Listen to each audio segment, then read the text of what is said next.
श्री गोपाळ कृष्ण भगवान की जय। लीळा नंबर 99।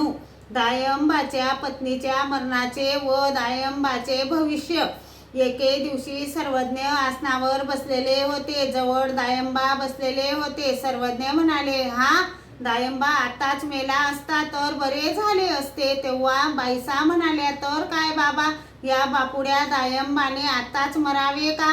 सर्वज्ञ म्हणाले, तसे नाही बाई, दायंबा सध्या मरत नाही, पण जे मरणार आहे तेच मरेल। सर्वज्ञ पुढे म्हणाले, त्यामुळे दायंबा मोठा दुःखी होईल आणि मग तो दुसऱ्यांदा विवाह करील। तिला 2 मुले होतील। मग तसेच घडले। त्यांच्या दुसऱ्या पत्नीचे नाव पोमाईसा। दायंबा पहिल्या पत्नीच्या मरणामुळे थोर दुःखी झाले।